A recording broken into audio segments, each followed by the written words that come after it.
Bonjour, bienvenue sur la chaîne Femme de Parole, j'espère que tu vas bien. Et aujourd'hui, on va traiter de cette question, pourquoi les méchants réussissent toujours? En fait, cette question, c'est une question que j'ai entendue souvent dans ma vie. C'est une réflexion qui est venue dans mon esprit, qui est venue dans mes oreilles plusieurs fois. Pourquoi le méchant semble réussir toujours? Et cette question, il y a un homme dans la parole qui s'appelle Asaph qui s'est posé cette question dans le psaume 73. Je vais lire pour toi du verset 1 à 3. Oui, Dieu est bon pour Israël, pour ceux qui ont le cœur pur. Toutefois, mon pied allait fléchir, mes pas étaient sur le point de glisser, car je portais envie aux insensés en voyant le bonheur des méchants. Le bonheur des méchants. Asaph s'est dit, le méchant a du bonheur, donc moi, pourquoi que je continue à servir Dieu? Et c'est pour ça qu'il dit, mes pieds ont failli glisser dans cette réflexion que le méchant semble toujours réussir.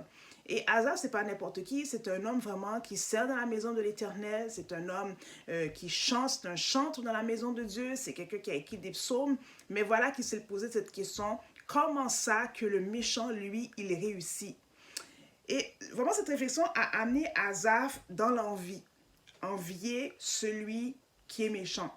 Parce qu'Asaph comprenait, c'est quelqu'un qui doit se tenir pur, c'est quelqu'un qui doit vraiment marcher dans les voies de Dieu parce qu'il sert dans la maison de Dieu, il doit se garder vraiment dans la pureté pour pouvoir servir Dieu. Tandis qu'il voit l'autre qui ne sert pas Dieu, qui, il dit dans la parole, si vous lisez, que ces gens-là souffrent dans mon point, donc ils mangent bien, ils ont l'air toujours heureux. Et lui, chaque matin, il se lève, et bien voilà qu'il dit qu'il a des châtiments, il a des épreuves. Alors que le méchant, lui, semble, je dis bien semble, ne pas avoir d'épreuves. Et tout ça, bien aimé, vraiment, c'est une question de perception. On vit dans un monde vraiment d'image, d'apparence. Et on voit toutes sortes de monde qui sont peut-être sur les réseaux sociaux. Voici, j'ai voyagé. Voici, mon couple, ça va bien. Voilà ma nouvelle maison. Mais tout ça, c'est la perception. On ne voit même pas ce qui se trouve derrière la caméra. C'est facile de montrer la bonne image. Et se dit, ben voilà, lui, il ne sert pas Dieu, il ne va pas à l'église, il ne prie pas. Et voilà qu'il voyage, sa vie va bien. C'est la vie, en fait, de la rockstar, la superstar. Tandis que moi qui vais à l'église, je dois jeûner, je dois prier. Il y a des choses que je mets de côté. Et en plus, j'ai des épreuves. Alors, pourquoi est-ce que je sers Dieu?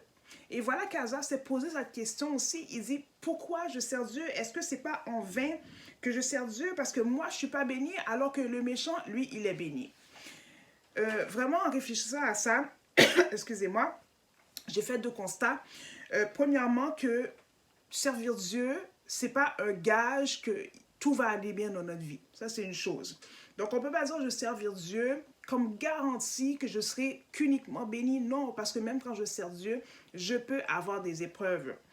Deuxièmement, quand on met notre confiance, comment je peux dire, dans cette forme de mensonge, en fait, quand on croit à ce mensonge que le méchant réussit et celui qui sert Dieu n'est pas béni, c'est un grand piège qui fait que c'est une question de temps avant qu'on s'éloigne de Dieu parce qu'on nourrit en fait une fausse conception.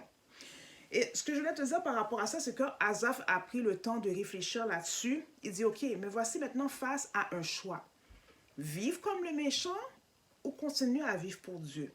Et on arrive dans ce moment de cette vie chrétienne où on dit, ok, est-ce que je sers Dieu parce que j'aime Dieu ou je sers Dieu pour la bénédiction? Et Asaph, qu'est-ce qu'il est arrivé? Qu'est-ce qu'il a fait en fait? C'est qu'il a pris un temps, il a pénétré dans le sanctuaire de Dieu, la Bible va dire. Il a pris un temps, il est allé dans la présence de Dieu pour dire, voici Seigneur ma réflexion, et Dieu a ouvert ses yeux. Quand on va dans la présence de Dieu, il y a quelque chose qui se passe, c'est que Dieu est comme une optométriste, il ouvre nos yeux spirituels. Et Dieu va montrer à Asaph deux choses. Premièrement, son état à lui. L'état dans lequel il est, qui est un état d'envie, un état vraiment où ce qui nourrit un mensonge que le méchant réussit alors que lui, il ne réussit pas. Dieu va ouvrir ses yeux pour lui montrer que son attitude est mauvaise. Et il va le dire lui-même, il va dire qu'il a agi comme une bête. En voulant dire, il a agi comme quelqu'un qui n'a pas d'intelligence, comme une personne qui est tout simplement égarée. Il va prendre conscience de son état parce qu'il était aigri. Première chose. Deuxième chose, il va se rendre compte en fait que le méchant même s'il semble réussir, même s'il semble avoir beaucoup d'argent, la santé et tout, c'est quelqu'un qui est éloigné de la présence de Dieu. C'est quelqu'un qui, en bout de ligne, à la fin de sa vie, va mourir séparé de Dieu. Alors que lui, Asaph, pendant qu'il vit un moment difficile, a eu cette opportunité d'aller dans le sanctuaire de Dieu, d'aller dans sa présence. Et Asaph va finir par dire finalement, la présence de Dieu est tout mon bien. Donc, le choix qui était devant Asaph, c'est de dire, est-ce que je fais comme le méchant pour réussir ou je reste dans la voie de la droiture? Et Asaph a fait le bon choix. Il est resté dans le chemin de la droiture après avoir prié. Il s'est rendu compte que dans le fond, les richesses, la santé même, je peux dire, tous les beaux voyages, toute la nourriture qu'on pourrait accumuler n'est rien comparé au privilège d'être un enfant de Dieu. Alors, si tu penses aujourd'hui que servir Dieu t'a amené dans la déchéance, t'a amené dans les bas-fonds, je veux te dire, détrompe-toi.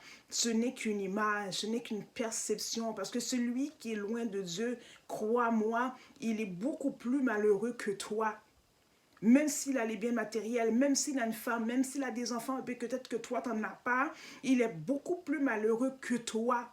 La vraie bénédiction, la vraie richesse, c'est de connaître le Seigneur Jésus-Christ. Alors, la prochaine fois que tu as l'impression que le méchant réussit et que toi qui sers Dieu, tu le fais en vain, réfléchis à cela. C'est toi la personne qui est bénie. Avoir Jésus, c'est avoir tout. C'est toi la personne qui a hérité de la vie éternelle.